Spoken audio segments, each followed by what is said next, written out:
A paz do Senhor Jesus, irmãos e irmãs, sejam todos bem-vindos mais uma vez a este nosso encontro com a Palavra de Deus. É muito bom ter você aqui, é muito bom estar aqui juntamente com você para que Deus possa nos abençoar e continuar nos dando a oportunidade de estudarmos a Palavra dEle. Quero voltar à pergunta que nós temos feito aqui nas últimas semanas. Você tem certeza da salvação? Podemos ter certeza da salvação?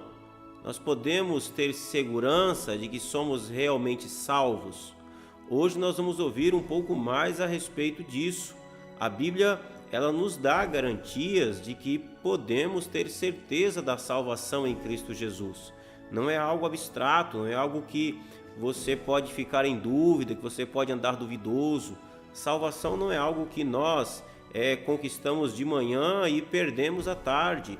Não é tão simples assim como muitas vezes as pessoas imaginam que é. Não, é algo muito sólido, muito firme, está fundamentado em algo que não é deste mundo, em nada que seja deste mundo, aliás.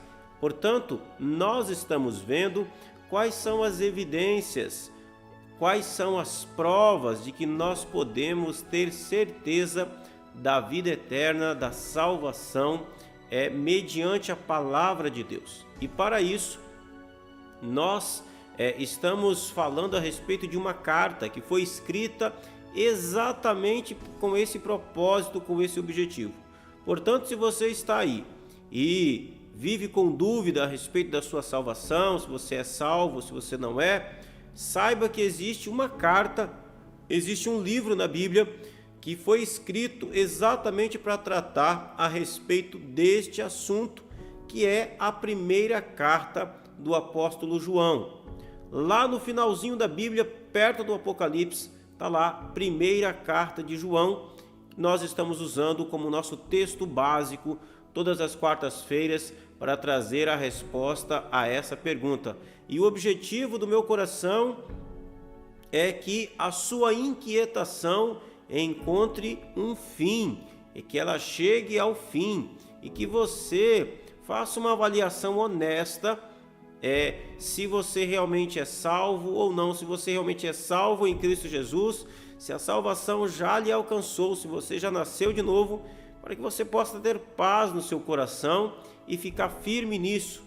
E também, se você chega à conclusão e você não vê evidência da salvação na sua vida, que você possa então ter o coração aberto pelo Espírito Santo para receber fé, possa se arrepender e então crer em Jesus para ser salvo, e então essa certeza lhe será dada pelo Espírito Santo através da palavra de Deus. Amém?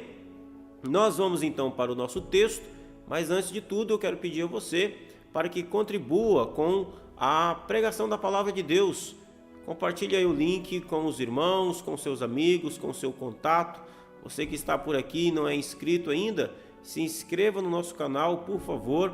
Acione o sininho para que sempre que tivermos aqui um culto ou um vídeo novo, você possa então ser notificado. Amém? Vamos então para o nosso texto. Pegue a sua Bíblia, a minha Bíblia já está aqui, e nós vamos ler 1 de João, primeira carta de João, capítulo 2, versos 1 ao verso 6. Diz assim: Filhinhos meus, estas coisas vos escrevo para que não pequeis. Se todavia alguém pecar, temos advogado junto ao Pai, Jesus Cristo o justo. Ele é a propiciação pelos nossos pecados, e não somente pelos nossos próprios, mas ainda pelos do mundo inteiro. Ora, sabemos que o temos conhecido por isto, se guardamos os seus ensinamentos. Aquele que diz eu o conheço e não guarda os seus mandamentos é mentiroso, e nele não está a verdade. Aquele, entretanto, que guarda a sua palavra, nele verdadeiramente tem sido aperfeiçoado o amor de Deus. Nisto sabemos que estamos nele. Aquele que diz que permanece nele, esse deve também andar assim como ele andou. Muito bem, Nessa carta nós estamos analisando a certeza da vida eterna, a certeza da salvação, e nós já vimos que João já nos deu duas provas de que podemos ter certeza da vida eterna. A primeira, ele disse que a certeza da vida eterna está baseada em uma fé que é fundamentada em Jesus, na pessoa e obra de Jesus Cristo. A segunda, nós vimos na semana passada que uma das evidências da certeza da vida eterna é quando a nossa relação com o pecado mudou. Antes nós amávamos o pecado, antes nós gostávamos do pecado, antes nós nos gabávamos do pecado. Agora nossa relação com o pecado mudou. Agora nós não amamos mais o pecado. Agora nós não nos gabamos mais do pecado. Nós não ficamos contando dos nossos pecados como se isso fosse uma vantagem. Agora nós confessamos os nossos pecados. Antes os nossos pecados nos traziam alegria. Agora eles nos causam tristeza. A nossa relação com o pecado mudou totalmente. Essa foi a segunda evidência da certeza da vida eterna. O salvo pode ter certeza da vida eterna quando ele percebe que a sua relação com o pecado mudou totalmente. Ok?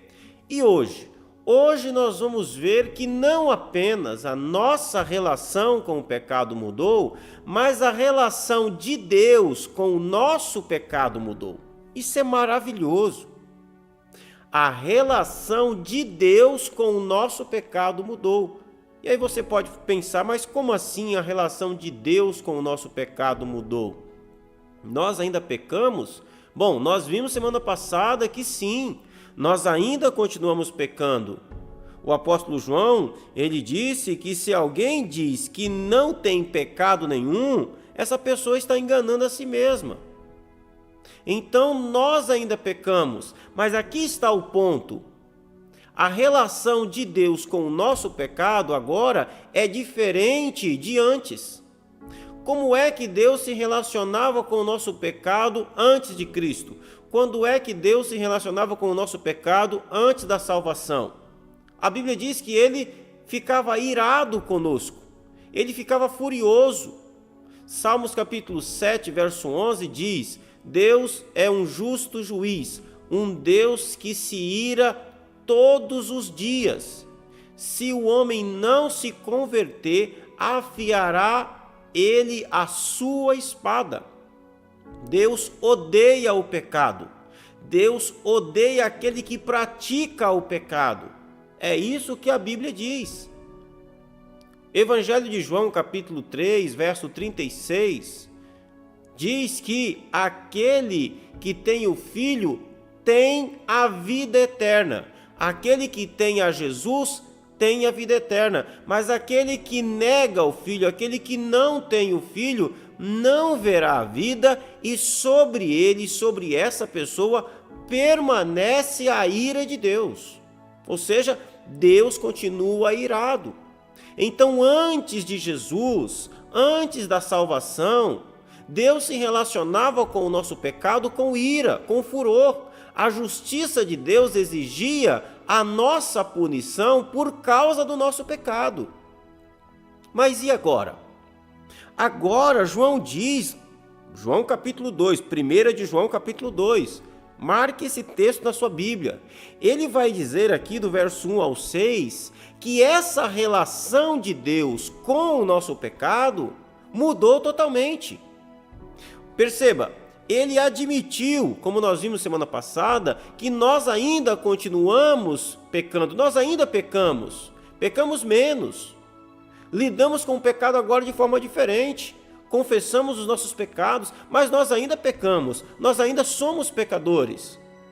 Mas agora, alcançados por Cristo Jesus, alcançados pela salvação, Deus agora não se relaciona conosco e com os nossos pecados da mesma forma. Isso mudou. É isso que nós vamos estar vendo aqui hoje, ok? Então vamos lá. Filhinhos meus, ele diz, estas coisas vos escrevo para que não pequeis. Então, primeiro ponto, João disse, olha, é fato que a gente peca. Mas aqui ele está dizendo o seguinte, olha, a gente peca, mas a gente não deve viver em pecado. A gente peca, nós pecamos, mas nós não devemos viver na prática do pecado. Você precisa entender isso daqui. Uma coisa é ainda pecarmos, outra coisa é vivermos na prática do pecado. Qual é a diferença? A diferença é que o pecado para nós, ele precisa ser um acidente. Ele não pode ser mais um estilo de vida. Viver na prática do pecado, viver pecando, é viver um estilo de vida de pecado. Quem vive um estilo de vida de pecado ainda não pode ter certeza da salvação, porque não foi salvo. O salvo peca, mas não vive mais no estilo de vida de pecado. Essa é a diferença. Isso significa não viver, isso significa viver na prática do pecado. É um estilo de vida de pecado. O pecado para nós precisa ser um acidente. Você não sai de casa e fala, hoje eu vou cometer um acidente. Não, acidentes acontecem.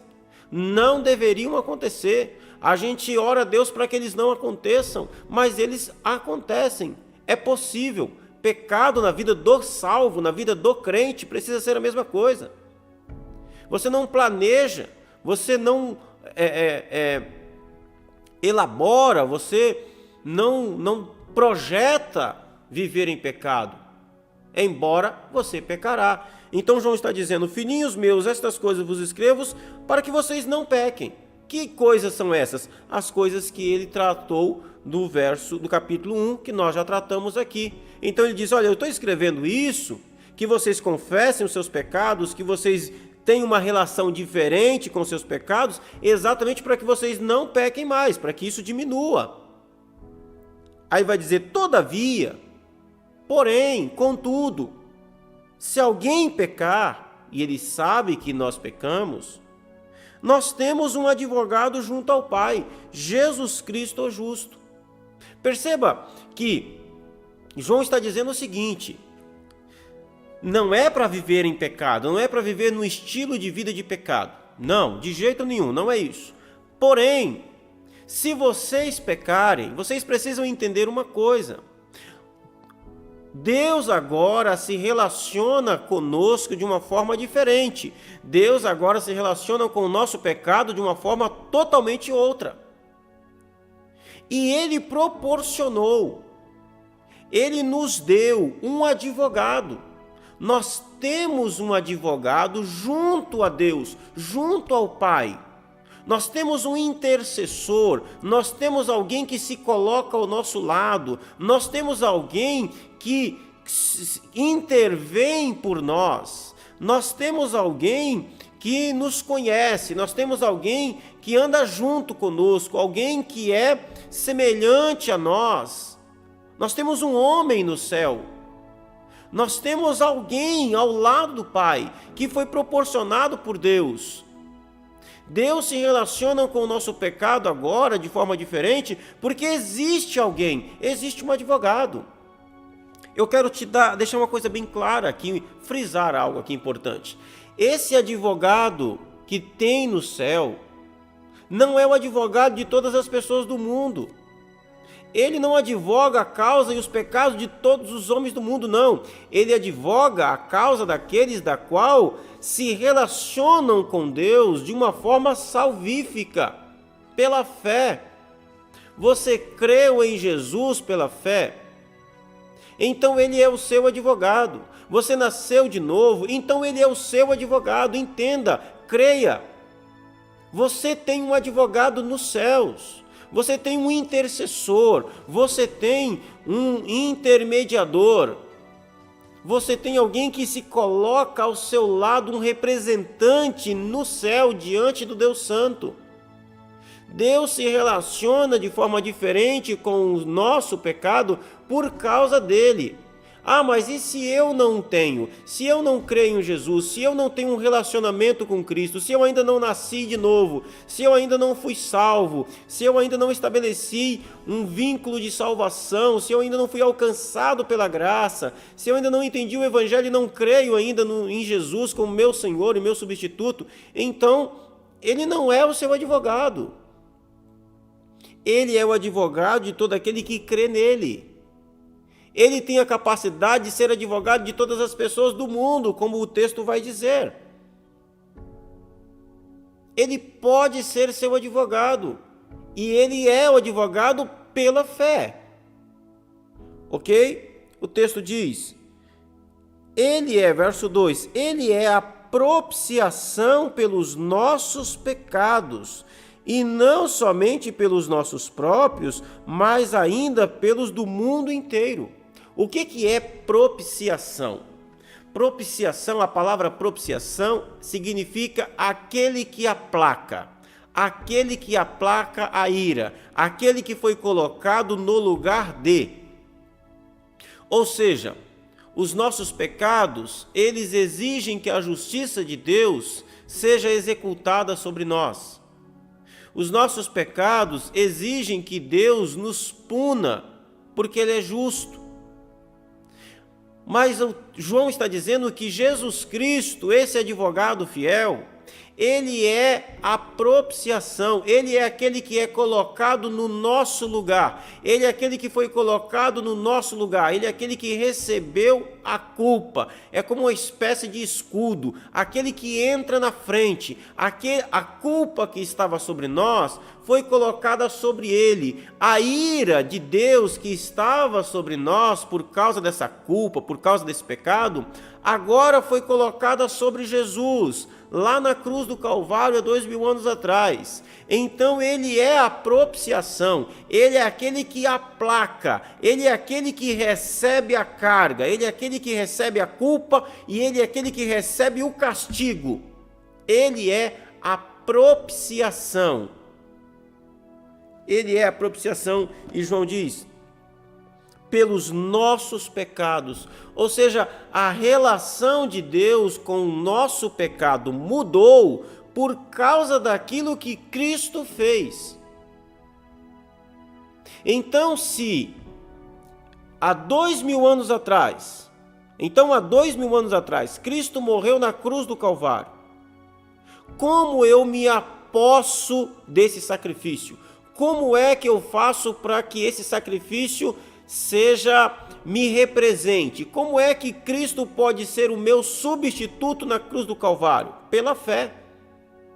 Se eu crer que Jesus Cristo, ele estava naquela cruz, recebendo a ira de Deus, que eu merecia receber. Se você crer que naquela cruz do Calvário, Jesus estava levando sobre ele a culpa, a punição de todos os seus pecados, se você crer, se você confiar que ele te substituiu na cruz do Calvário, isso é fé. A Bíblia chama isso de fé. É confiar plenamente de que Cristo levou sobre si os meus pecados, os seus pecados. Você crê, aí então começa o processo da salvação. Então, se Cristo já foi punido no meu lugar, se ele já foi punido no nosso lugar há 2000 anos atrás, então agora Deus não pode olhar para nós e se relacionar conosco como se nós fôssemos pecadores, a ponto de que nós tivéssemos que ser novamente castigados, porque isso seria injusto. Se os pecados que eu cometi hoje já foram punidos há 2000 anos atrás, então não há nenhuma condenação sobre mim. Se os pecados que você cometeu hoje já foi punido em Cristo pela fé há 2000 anos atrás, então nenhuma condenação há.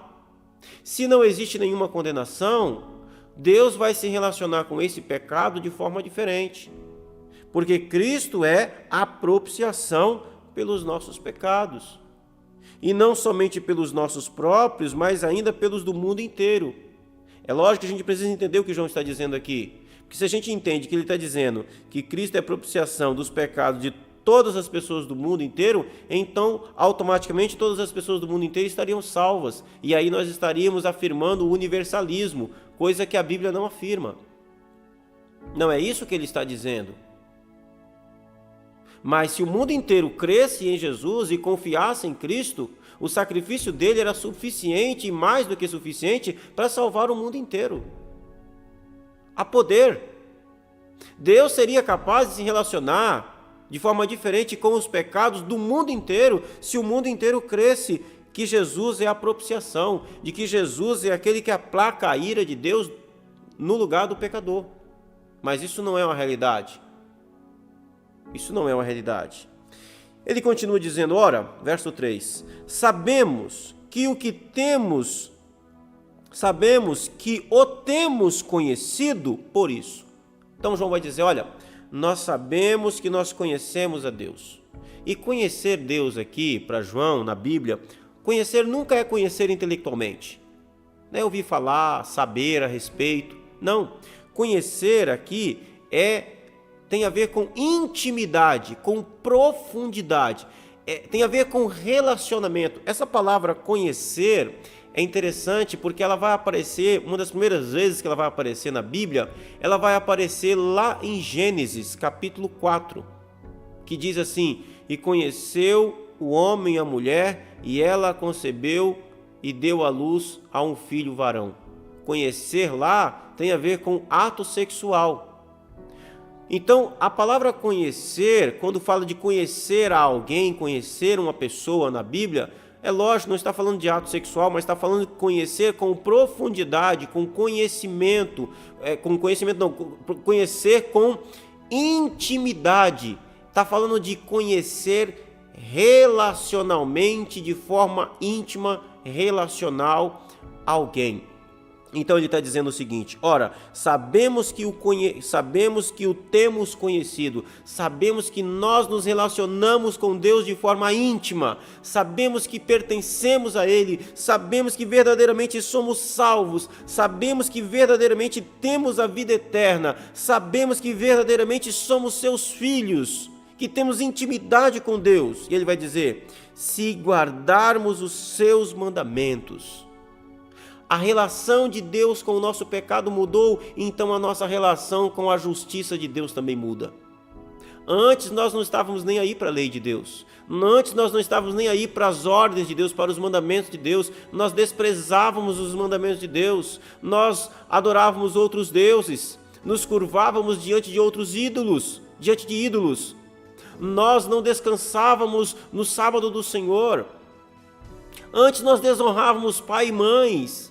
Éramos rebeldes e amávamos isso, mas agora a evidência de que nós fomos realmente alcançados pela graça de Deus, de que nós verdadeiramente somos salvos, de que temos a vida eterna, é de que Deus se relaciona com o nosso pecado de forma diferente e nós, em contrapartida, amamos a sua lei. Amamos os seus mandamentos, temos prazer na justiça que vem de Deus, temos prazer na justiça da graça do nosso Deus. A nossa relação com a lei de Deus muda porque o relacionamento de Deus com o nosso pecado mudou.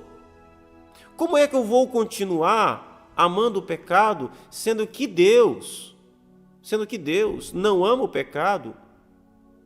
E mesmo não amando o pecado e eu sendo pecador, Ele se relaciona comigo com amor, com perdão, com propiciação. Então, mediante o fato de que Deus se relaciona com o meu pecado de forma diferente, eu vou responder a isso com justiça, com obediência, com fidelidade, com santidade. Verso 4. Aquele que diz, eu o conheço e não guardo os seus mandamentos, é mentiroso e nele não está a verdade. É o contrário. O que João está dizendo aqui é o seguinte, se alguém diz assim, eu conheço a Deus, eu tenho intimidade com Deus, Eu tenho um profundo relacionamento com Deus. Eu tenho experiências extraordinárias com Deus, eu sou salvo, mas não guardo os mandamentos de Deus. Não tem prazer na justiça de Deus, não tem prazer na lei de Deus, não tem prazer na santidade de Deus. A relação de Deus com o pecado, essa pessoa mudou, mas a relação dessa pessoa com o pecado ainda não mudou. Ela ama o pecado, ela desobedece a Deus, ela desobedece os mandamentos, ela não tem prazer na lei de Deus, na santidade de Deus, na justiça que vem de Deus. Ela ainda tem prazer na desobediência, ela ainda tem prazer em desobedecer os mandamentos do Senhor. João está dizendo, essa pessoa que diz que conhece Deus, todavia não guarda os seus mandamentos, ele diz, essa pessoa é mentirosa, mentiroso, e nele não está a verdade. Ou seja, essa pessoa não conhece o Evangelho, essa pessoa não conhece a Deus, ela vive um auto-engano, ela vive uma ilusão religiosa.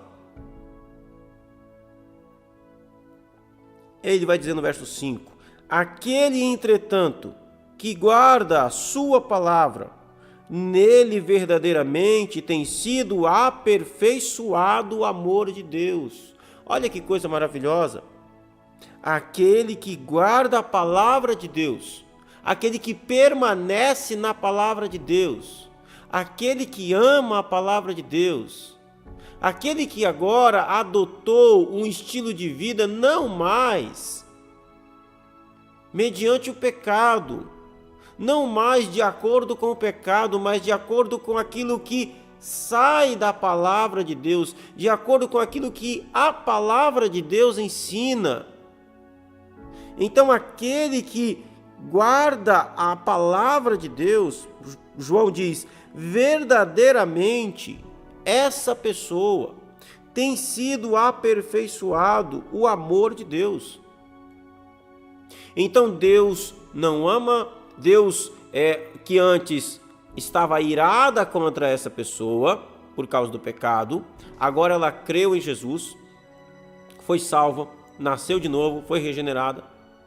Então agora essa pessoa mudou a sua relação com o pecado, Deus agora mudou a sua relação com essa pessoa, não a odeia mais, não está mais irado com ela.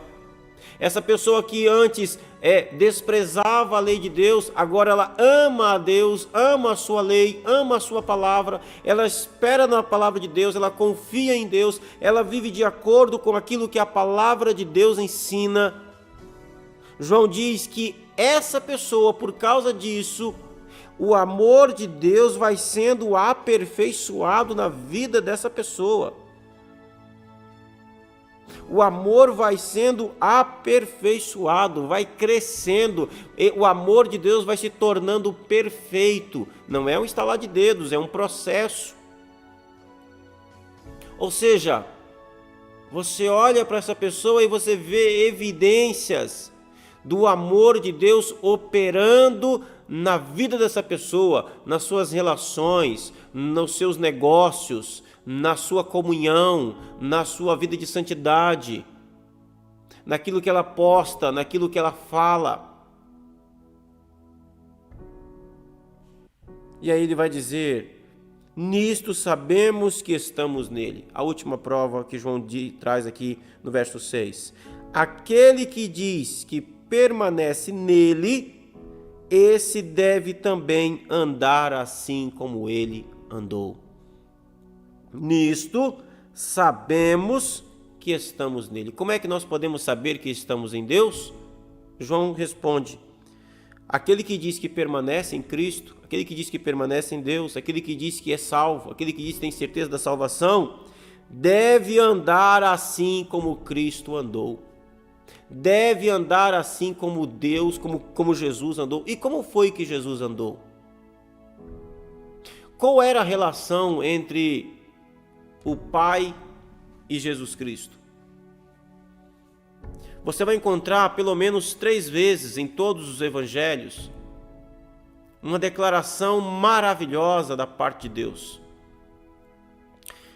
Você vai encontrar o Pai fazendo o seguinte, dizendo assim: este é o meu filho amado, em quem me comprazo, ou em quem eu tenho prazer.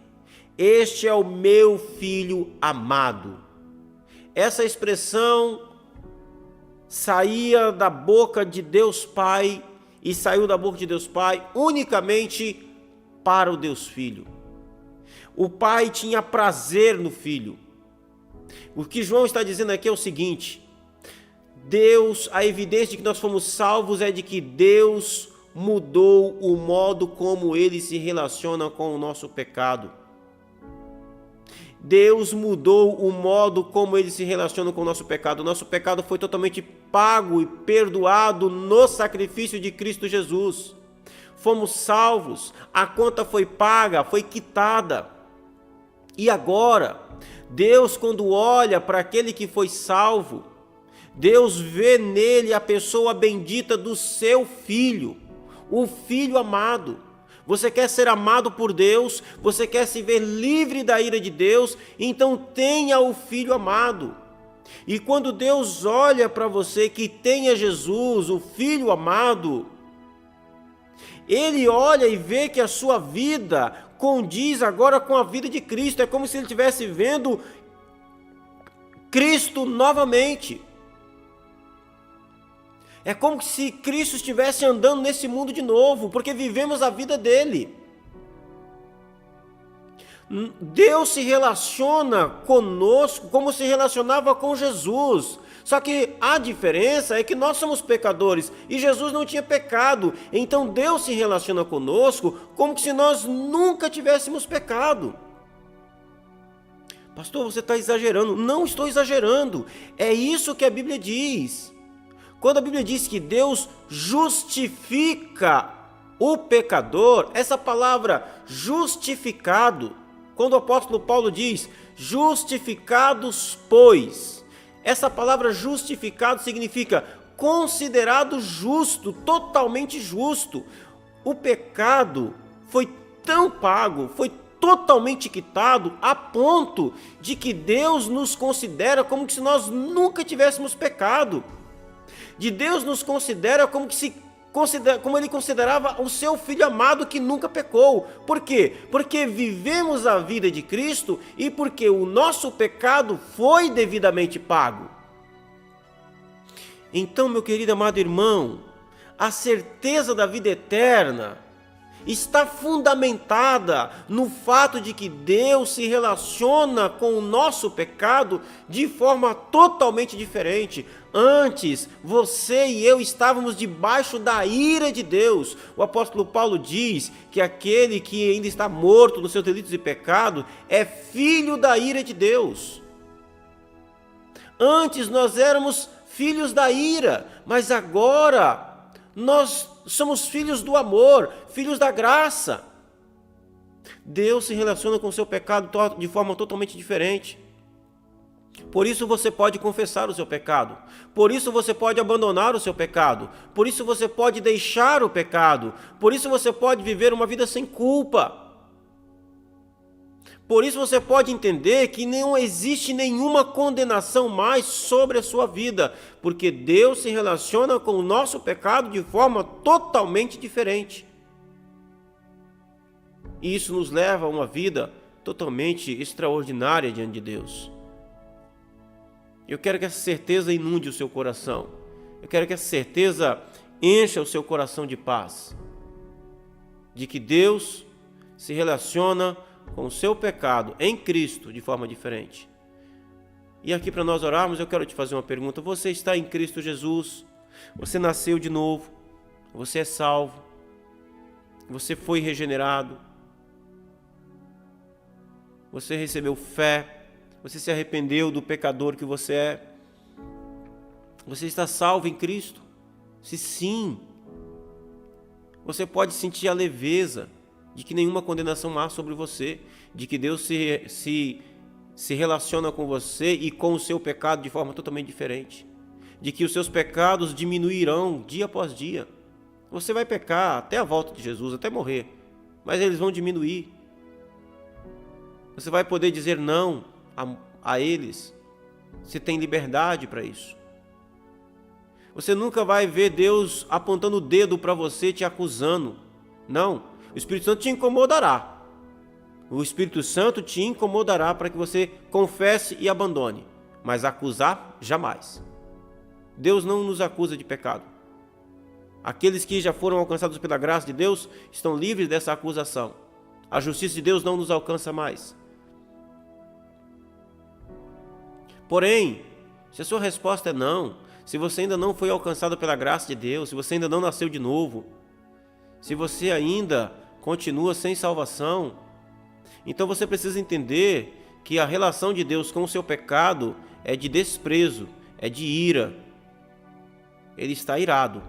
Salmos 7, 11. Deus está irado contra o seu pecado. Não apenas contra o seu pecado, Ele está irado contra você. Ah, mas Deus não me ama? Quer ser amado por Deus? Tenha o Filho amado. É a única maneira do homem ser amado por Deus, é se o homem ter na vida dele o alvo do amor do Pai, que é o Filho Jesus. Deus não é um Deus bipolar que ama e odeia ao mesmo tempo. Como criatura, acredite, você é amado por Deus como criatura. Você foi criado por Ele para a glória dele. Agora, criatura é diferente de filho. Uma coisa é ser criatura de Deus, outra coisa é ser filho de Deus. Todos nós somos criaturas de Deus e somos amados por Deus como suas criaturas. Agora, nem todos somos amados como filhos. Filhos são aqueles que nasceram de novo.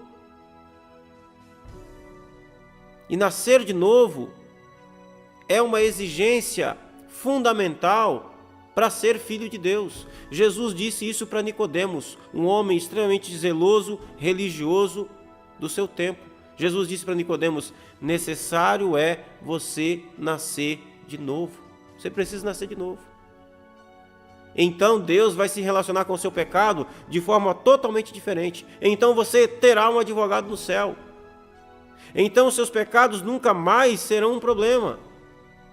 Então Deus considerará você justo como se nunca tivesse pecado na sua vida. É assim que a Bíblia nos ensina.